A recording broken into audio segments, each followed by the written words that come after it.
ये जानकारी आप लोगों को होना जरूरी है कि भारतीय जनता पार्टी के द्वारा इसी तरह का एक गठबंधन बनाया गया है। उस गठबंधन का नाम है एनडीए, नेशनल डेमोक्रेटिक अलायंस, और कांग्रेस के द्वारा एक गठबंधन बनाया गया है।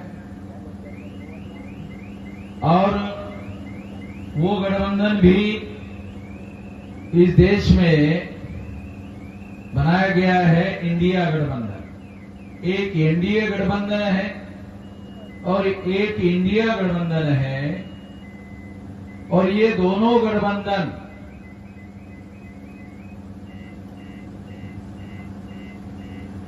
जिन लोगों के द्वारा बनाए गए हैं उसके बारे में हम लोगों को जानना और समझना जरूरी है। साथियों, इस देश में मुगल आए थे विदेश से, उन्होंने कई सालों तक भारत पर राज किया, चले गए। इस देश में अंग्रेज आए, अंग्रेज लोग चले गए। मुगलों और अंग्रेजों के पहले 2000 साल पहले ब्राह्मण भारत में आए। ये हम नहीं कह रहे, ये जो डीएनए का रिसर्च हुआ उसके अनुसार ये प्रमाणित हुआ और ये सिद्ध हुआ कि ब्राह्मण लोग भारत के मूल निवासी नहीं है, वो विदेश से आए हुए हैं और वो लोग अभी भी भारत में जमे हुए हैं, गए नहीं है। उनकी संख्या देश में 3.5% है, ज्यादा नहीं है, 3.5% है। उत्तर प्रदेश में थोड़ा ज्यादा है, उत्तर प्रदेश में 8.5%। उत्तर प्रदेश में 8.5% है, तो किसी राज्य में ज्यादा परसेंट है और किसी राज्य में 3.5% से भी कम है।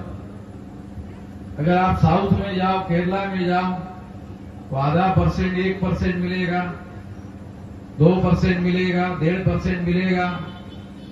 मगर सारे देश भर में इन लोगों की संख्या 3.5% है। 3.5% लोगों को ये बात जो आप लोगों के सामने मैं बता रहा हूं कोई भी नहीं बताता है। जो नहीं बता रहा है वो बता रहा है। 3.5 पार्टी के लोगों ने भारतीय जनता पार्टी बनाई, 3.5% लोगों ने कांग्रेस बनाई। ये ध्यान रखो। और 3.5% के ही लोग, मान लो एग्जाम्पल के लिए गांव में ग्राम पंचायत का चुनाव लड़ते हैं, तो 3.5% का आदमी, जिनके वोट 3.5 है, उनका एक भी ग्राम पंचायत में सदस्य चुनकर नहीं आ सकता, तो गांव का सरपंच बनने का सवाल नहीं है। जो गांव का सरपंच नहीं बना सकते, वो देश की पंचायत का प्रधानमंत्री नॉमिनेट कर रहे हैं। ये जो नरेंद्र मोदी है, ये पिछड़े वर्ग का आदमी है, गुजरात का आदमी है, पिछड़े वर्ग का आदमी है और तेली जाति का है, ऐसा गुजरात के लोगों ने मुझे बताया, पिछड़े वर्ग के लोगों ने मुझे बताया। मैंने पिछड़े वर्ग के लोगों को पूछा भी कौन से जाति का है, कहा कि तेली जाति का है, पिछड़े वर्ग का है। तो ब्राह्मणों ने मनुस्मृति में लिख कर रखा है कि तेली का मुख देखने से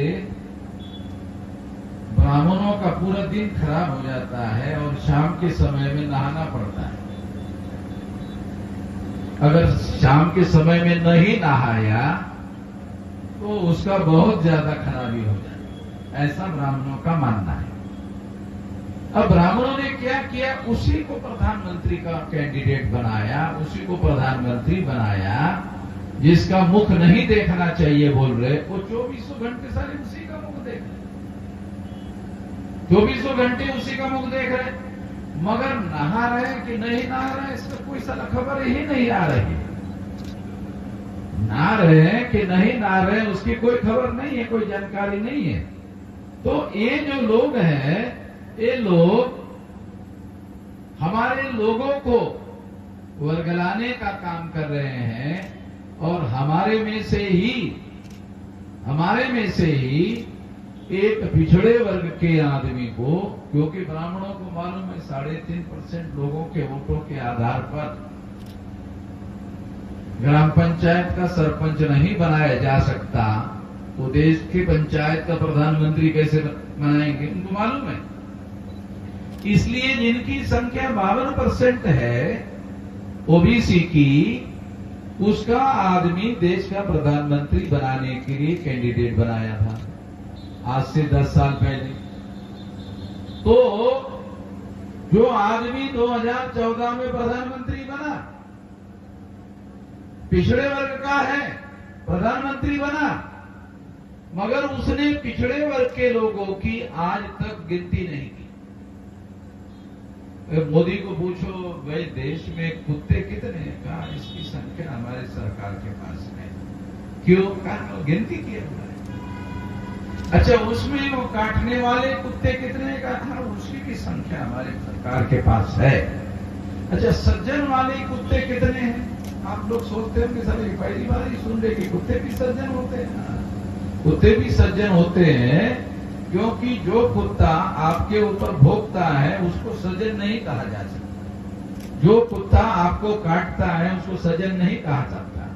मगर कभी कभी आप किसी के घर में जाते हो, कुत्ता आपके पास आता है और आपको चाटने लगता है, आपका अनुभव होगा।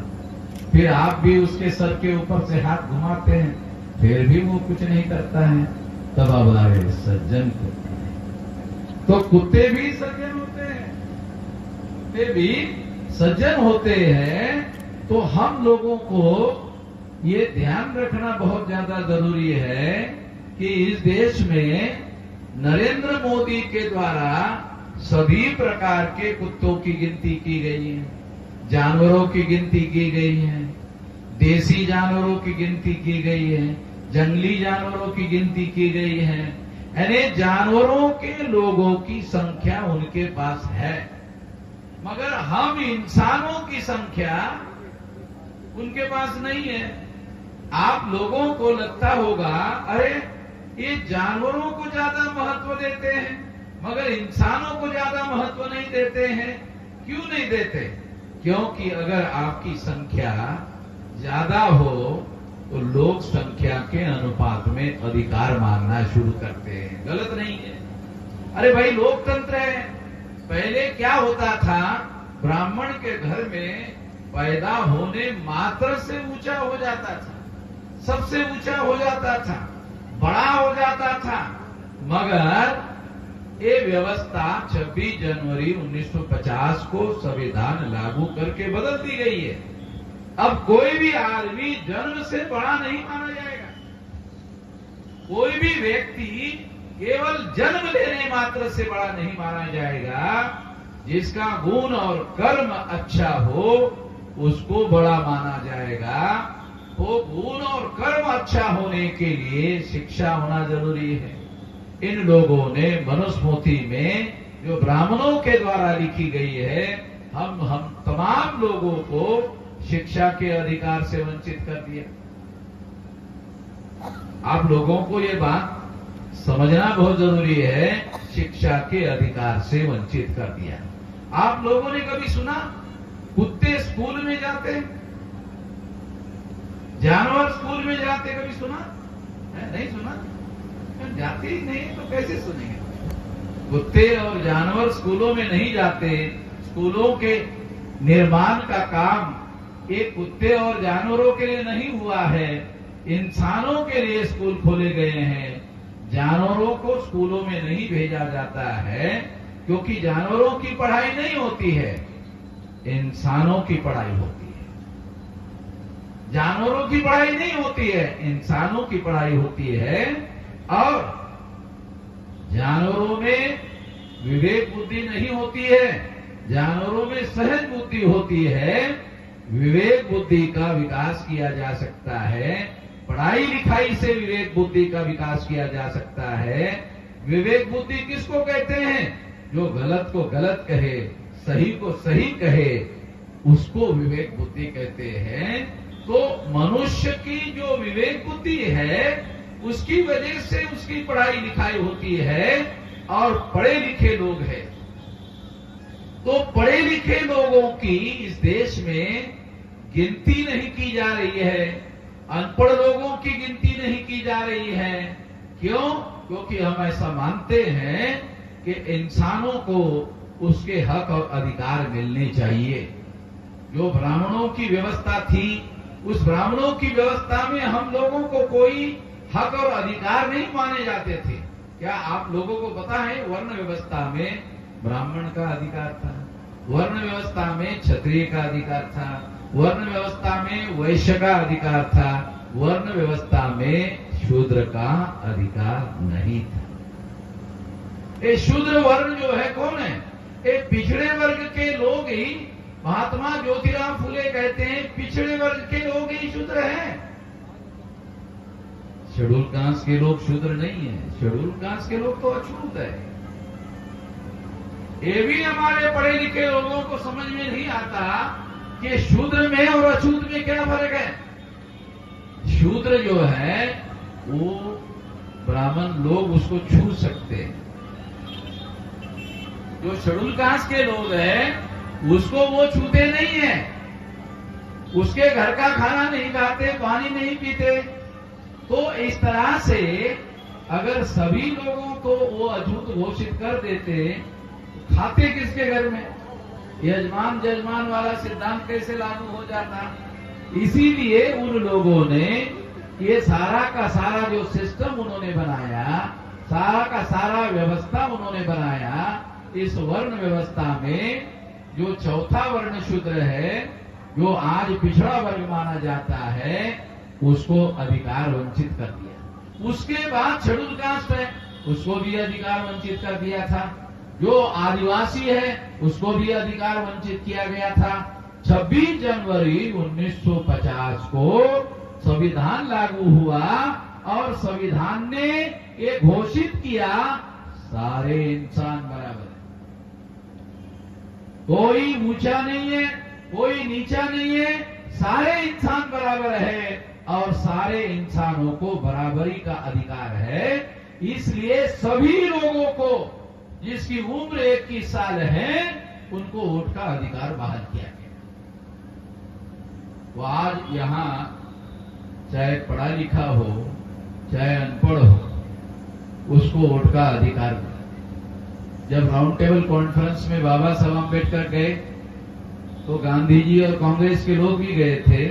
वो सभी लोगों को बराबरी का अधिकार देने के पक्ष में नहीं थे, सभी लोगों को वोट का अधिकार देने के पक्ष में नहीं थे। कि बाबा साहब अम्बेडकर ने कहा कि सभी लोगों को बराबरी का अधिकार होना चाहिए, सभी लोगों को वोट का अधिकार होना चाहिए। अंग्रेज लोग कहते थे कि जिनके पास संपत्ति है उनको वोट का अधिकार होना चाहिए, जो टैक्स पे करते हैं उनको वोट का अधिकार होना चाहिए, केवल पढ़े लिखे लोगों को वोट का अधिकार होना चाहिए। बाबा साहब अम्बेडकर ने कहा मैं इसका विरोध करता हूं। केवल संपत्ति के आधार पर, केवल टैक्स देने के आधार पर, केवल पढ़ाई लिखाई के आधार पर अगर आप वोट का अधिकार देते हो तो ये बात हमारे लोगों के खिलाफ है, क्योंकि आप लोग केवल पढ़े लिखे लोगों को वोट का अधिकार देना चाहते हो। हजारों सालों से हम लोगों को पढ़ने लिखने का अधिकार नहीं दिया है, तो क्या हमको वोट का अधिकार नहीं मिलेगा? अंग्रेजों ने बाबा साहब अम्बेडकर का जो विरोध किया तो बाबा साहब अम्बेडकर को पूछा कौन सा आधार है, वोट देने का आधार क्या है, वोट देने का आधार क्या है? तो बाबा साहब अम्बेडकर ने अंग्रेजों को कहा देखो हमारे देश में 20 साल का लड़का होता है, लड़की होती है, उसकी शादी होती है और साल भर में उसके घर में बच्चा पैदा होता है। तो जो आदमी 21 साल की उम्र में अपने घर में बच्चा पैदा कर सकता है, क्या उसको वोट का अधिकार नहीं मिलना चाहिए? क्या उसको वोट का अधिकार नहीं मिलना चाहिए? क्योंकि कानून के अनुसार वो प्रौढ़ माना जाना चाहिए। इसलिए प्रौढ़ मताधिकार आया। अभी जो मताधिकार आया है उसको क्या कहा जाता है? प्रौढ़ मताधिकार। अंग्रेजी में बाबा साहब आम्बेडकर ने कहा था एडल्ट फ्रेंचाइज, प्रौढ़ मताधिकार। पढ़ा लिखा हो या ना हो, अनपढ़ हो या पढ़ा लिखा हो, स्त्री हो या पुरुष हो, कोई भी हो, अमीर हो या गरीब हो, केवल 21 साल की उम्र के व्यक्ति को वोट के अधिकार की लड़ाई बाबा साहब आम्बेडकर के द्वारा लड़ी गई। उसके बाद में 18 साल का हुआ। अभी 18 साल का जो व्यक्ति है उसको वोट का अधिकार दिया गया है।